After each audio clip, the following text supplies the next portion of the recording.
Guys, welcome to IAS point. This is Aditi Pandey. तो आज हम लोग कंटिन्यू करने वाले हैं हमारा आगे का चैप्टर। तो कल तक हमने इसमें जाना था झूम कल्टीवेशन और किस तरीके से लोग क्रूरता दिखाते थे, फिर पहाड़ी लोग अपने आप की डोमिनेंसी को दिखाते थे। इन सारी चीज़ों के बारे में हमने जाना था। आगे चलते हैं। संथाल यानी कि अगुआ बाशिंदे, ये क्या होते हैं आइए जानते हैं। सन 1810 के अंत में बुकानन ने गंजूरिया पहाड़, जो कि राजमहल श्रृंखलाओं का ही एक भाग था, उसे पार किया और आगे के चट्टानी प्रदेश के बीच से निकलकर एक गांव में पहुंच गया। वैसे तो यह एक पुराना गांव था, पर उसके आसपास की ज़मीन खेती करने के लिए अभी अभी साफ़ की गई थी। वहाँ के भूदृश्य को देखकर उसे पता चला कि मानव श्रम के समुचित प्रयोग से किस तरीके से काया पलट की जा सकती है। श्रम का समुचित प्रयोग मतलब आपके पास जो भी कैपेबिलिटीज़ हैं उनका बहुत अच्छे से यूज़ करना। जैसे मान लीजिए अगर आपको पढ़ना पसंद है तो आपने बहुत अच्छे से पढ़ाई की, आपसे कोई भी क्वेश्चन पूछा गया तो आपको उसकी नॉलेज है, हर पॉइंट के बारे में जानकारी है, तो वो कहीं ना कहीं आपकी कैपेबिलिटीज़ का एक समुच्च रूप से उपयोग ही तो है ना। संथाल लोग राजमहल की पहाड़ियों में पहुँचे। संथाल 1780 के दशक के आसपास बंगाल में आने लगे थे। ज़मींदार लोग खेती के लिए नई भूमि तैयार करने व खेतों का विस्तार करने के लिए भाड़े पर रखते थे और ब्रिटिश अधिकारियों ने उन्हें जंगल महलों में बसने का निमंत्रण दिया। जब ब्रिटिश लोग पहाड़ियों को अपने बस में करके स्थायी कृषि के लिए एक स्थान पर बसाने में असफल रहे तो उनका ध्यान संथालों की ओर गया। पहले ब्रिटिशर्स ने सोचा कि हम जो ये पहाड़ी पे रहते हैं उन्हें ही सबसे पहले अपने अंडर में करते हैं, उन्हें अपना गुलाम थोड़ा बना लेते हैं। तो इसलिए उन्होंने उन पे रोक लगाए एवं उनका साथ दिया काफ़ी ज़्यादा, मतलब उनको अपनी तरफ लाने की कोशिश की। परंतु वे फिर भी वो चाहते थे कि झूम कल्टीवेशन ये प्रक्रिया न हो, एक तरह से स्थायी कृषि वहाँ पे भी होने लगे। लेकिन ये चीज़ें पॉसिबल ही नहीं है वहाँ पे, क्योंकि जिस चीज़ की खेती होती है ना उसे न्यूट्रिशन बहुत ज़्यादा चाहिए होता है, और अगर एक स्थान पे वो बार बार खेती करते रहें तो फिर मिट्टी में ऐसा कुछ बचेगा ही नहीं, तो खेती हो ही नहीं सकती। तो ये तो एक नेचुरल फिनोमेना है ना, ये किसी ह्यूमन का फिनोमेना थोड़ी है।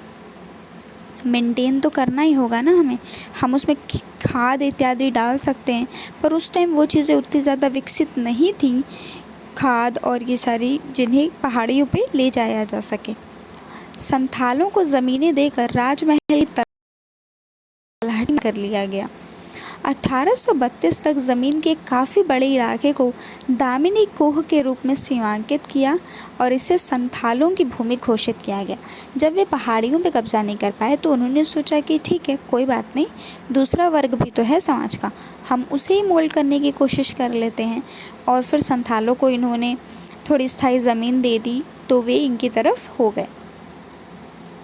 दामिनी कोह के सीमांकन के बाद संथालों की बस्तियां बड़ी तेज़ी से बढ़ने लगी। संथालों के गांवों की संख्या, जो कि 1838 में मात्र 40 थी, वो 1851 में 1473 तक पहुंच गई। इसी अवधि में संथालों की जनसंख्या को केवल 3000 थी, जो बढ़कर 82,000 से भी अधिक उनकी जनसंख्या हो गई। जैसे जैसे खेती का विस्तार होता गया वैसे वैसे कंपनी की तिजोरियों में राजस्व राशि में भी वृद्धि होती गई। 19वीं शताब्दी में संथालों गीतों और मिथकों में उनकी यात्रा के लंबे इतिहास का बार बार उल्लेख भी किया गया है। अब आप सोच रहे होंगे कि इस चैप्टर में आखिर इम्पोर्टेंट क्या क्या हो सकता है। तो इस चैप्टर में जैसा कि एक वर्ड आया, कौन सा वर्ड आया है कि जनसंख्या बढ़ी थी, खेती का विस्तार हुआ और कंपनी की तिजोरियों में राजस्व राशि में भी काफ़ी वृद्धि हुई। तो इससे रिलेटेड आप पढ़ सकते हैं बहुत सारी चीज़ों को कि इस टाइम पे कौन सी खेती ज़्यादा सूटेबल है इस कंट्री के लिए और किन जगहों पे ज़्यादा प्रॉफिट हो रहा है। ये करंट पे बेस्ड कुछ पॉइंट्स आप ले लीजिए, उन्हें नोट डाउन कर लीजिए किसी कॉपी पे, सर्च करके गूगल से, वो आपको कहीं से मिलेंगे नहीं, आपको सर्च करना पड़ेगा, तो आप उसे लिख लेंगे तो वो आपके लिए अच्छा रहेगा, प्रॉफिटेबल रहेगा। आगे चलते हैं। जब इस क्षेत्र के जंगल खेती के लिए साफ कर दिए गए तो पहाड़िया शिकारियों को भी समस्याओं का सामना करना पड़ा। इसके विपरीत संथाल लोगों ने पहले वाली खानाबदोश ज़िंदगी को छोड़ दिया। वे एक जगह बस गए और बाज़ार के लिए कई तरह की खेती करने लगे।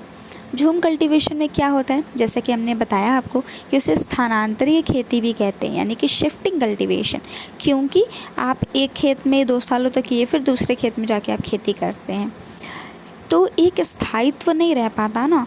जैसे आप एक जगह रहते हैं, वो आपकी ज़मीन है, आप उसी ज़मीन में हर साल कुछ ना कुछ उगा लेते हैं, साल भर की सब्जियां हो जाती हैं, कुछ आवश्यक कार्य हो जाते हैं, कुछ पेड़ आपने लगा दिए जिनसे आपके घर का खर्च एकदम आसानी से चल जाता है। लेकिन यदि आप झूम कल्टीवेशन करते हैं तो आपको नई नई ज़मीनें भी तो ढूंढनी पड़ेंगी ना कहीं से, इतनी ज़मीन भी तो नहीं होती सबके पास। तो इनका जो जीवन था ये एक तरह से अनस्टेबल था, लेकिन जो संथाल थे जिन्होंने ब्रिटिश की बात को मान लिया था तो उनका जीवन अब सही चलने लगा था, क्योंकि वो अब वाणिज्यिक रूप से खेती करने लगे थे। 1850 के दशक तक संथाल लोग ये मानने लगे कि अपने लिए एक आदर्श संसार का निर्माण करने के लिए जहां उनका अपना शासन हो, जमींदारों, साहूकारों और औपनिवेशिक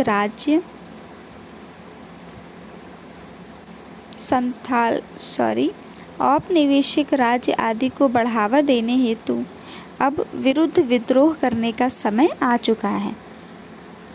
1855 से 56 के बीच संथाल विद्रोह के बाद संथाल परगने का निर्माण कर दिया गया। संथालों के बारे में बुकानन के क्या विचार थे? नई ज़मीनें साफ करने में वे बहुत होशियार होते थे, लेकिन नीचता से रहते थे। उनकी झोपड़ियों में कोई बाड़ नहीं होती और दीवारें सीधी खड़ी की गई छोटी छोटी सटी हुई लकड़ियों की बनी होती थी, जिस पर भीतर की ओर लेप यानी कि प्लास्टर लगा होता था। झोपड़ियाँ छोटी और मैली कुचली होती थी। वैसे ये तो उनके घर के डिज़ाइन बताया गया है, जो कि बहुत ज़्यादा इम्पोर्टेंट नहीं है। आगे चलते हैं। देहात में विद्रोह, बम्बई, दक्कन। जैसा कि हमने पढ़ा कि औपनिवेशिक बंगाल के किसानों और ज़मींदारों और राजमहल की पहाड़ियों के पहाड़िया और संथाल लोगों के जीवन में किस प्रकार परिवर्तन आ रहा था। तो अब हम जानेंगे कि पश्चिम भारत और परवर्ती अवधि पर दृष्टियात करने पर बम्बई, दक्कन के देहाती क्षेत्र में क्या हो रहा था। ऐसे परिवर्तनों का पता लगाने का तरीका है कि वहाँ के किसान विद्रोह पर ध्यान केंद्रित करना। ऐसे नाजुक दौर में विद्रोही अपना गुस्सा और प्रकोपोन्माद दिखलाते हैं। वे जिसे अन्याय और अपने दुख दर्द का कारण समझते हैं उनके खिलाफ आवाज़ बुलंद करते हैं। जैसे कि किसान बिल आया, लोगों को लगा कि हाँ, हमसे पहले पूछा जाना चाहिए था, डिस्कशन किया जाना चाहिए था, तो लोगों ने उसके खिलाफ़ कहा ना कि ये चीज़ें गलत है। तो बिल्कुल उसी तरीके से अगर किसी देश के बारे में जानना था कि उस देश में क्या चल रहा है, चीज़ें सही हो रही हैं कि नहीं, तो ये आप देख सकते हैं कि वहाँ पे विद्रोह कितना है। वैसे विद्रोह तो कभी कभार गलत भी होता है, ज़रूरी नहीं है कि विद्रोह हो रहा है तो विद्रोह सही ही हो या गलत चीज़ को रोकने के लिए ही हो। कभी कभार गलत चीज़ को बढ़ावा देने के लिए विद्रोह होते हैं। तो पहला होता है कि निष्पक्ष जांच की जानी चाहिए, ये होकर नहीं कि किसी भी पार्टी का समर्थन करने के, बिल्कुल भी नहीं, उसके हर एस्पेक्ट को चेक करना चाहिए। लेखा बहिया जला दी गई, आखिर ये क्या है? यह आंदोलन पूना जिले के एक बड़े गांव सूपा में शुरू हुआ। सूपा एक विपणन केंद्र मंडी था जहां अनेक व्यापारी और साहूकार रहते थे। 12 मई 1875 को आसपास के ग्रामीण इलाकों के रैयत यानी कि किसान इकट्ठे हो गए। उन्होंने साहूकार से उनके बही खातों और ऋणबंधों की मांग करते हुए उन पर हमला बोल दिया। उन्होंने बही खाते जला दिए, अनाज की दुकानें लूट लीं और घरों में आग भी लगा दी। पूना से विद्रोह अहमदनगर में फैल गया। फिर अगले 2 महीनों तक यहाँ भी आग फैल गई और 6500 वर्ग किलोमीटर का इलाका इनकी चपेट में आ गया और काफ़ी सारे लोग भी इससे प्रभावित हुए थे। ये एक एग्ज़ाम्पल हो सकता है आपके लिए विद्रोह का। जैसे पूछा जा सकता है कि जो किसान विद्रोह हुआ और फिर आप लोगों को पता ही है कि जो भी कुछ हुआ उस दिन, ठीक है, उस दिन बहुत बड़ा देश के लिए त्यौहार था और उस टाइम पे किस तरीके से विद्रोह हुआ वो तो बिल्कुल भी गलत था, ऐसा नहीं किया जाना चाहिए था। आप विद्रोह जता सकते हैं परंतु पब्लिक प्रॉपर्टी को नुकसान पहुंचाना बिल्कुल गलत होता है। तो उसी विद्रोह से जुड़ा हुआ आपका क्या अभी हुआ है, तो आप ये आंदोलन जो पूर्णा ज़िले में हुआ आप इसे मेंशन कर सकते हैं। ये क्यों हुआ आप ये बता सकते हैं। और ये भी कहीं ना कहीं मंडी से ही जुड़ा हुआ है, विपणन केंद्र की, तो ये आपके लिए एक इम्पॉर्टेंट टॉपिक हो सकता है अगर डीपली पूछा गया तो। आगे चलते हैं। समाचार पत्र में अच्छा ये रिपोर्ट्स छपी होंगी कि जो भी हुआ। एक नई राजस्व प्रणाली, जैसे जैसे ब्रिटिश शासन बंगाल से भारत के अन्य भागों में फैलता गया, वहाँ भी इनकी राजस्व की नई प्रणालियाँ लागू होती गईं। ऑब्वियस सी बात है, अगर कोई भी हम न्यू लॉ लेकर आ रहे हैं तो वो जितनी जल्दी जहाँ जहाँ तक स्प्रेड होगा वहाँ तक वो फैलता जाएगा। तो बिल्कुल इसी तरीके से इस्तमरारी बंदोबस्त को बंगाल से बाहर बिरले ही लागू किया गया। ऐसा क्यों किया गया? इसका कारण एक तो यह था कि 1810 के बाद खेती की कीमतें बढ़ गईं, जिससे उपज के मूल्य में वृद्धि और बंगाल के ज़मींदारों की आमदनी में इजाफा हो गया।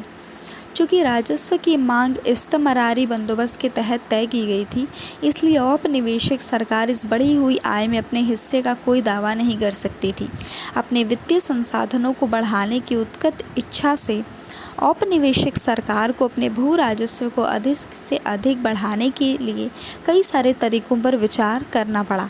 इसलिए 19वीं शताब्दी में औपनिवेशिक शासन में शामिल किए गए प्रदेशों में राजस्व बंदोबस्त किए गए, यानी उस टाइम पे काफ़ी ज़्यादा चेंजेस आए।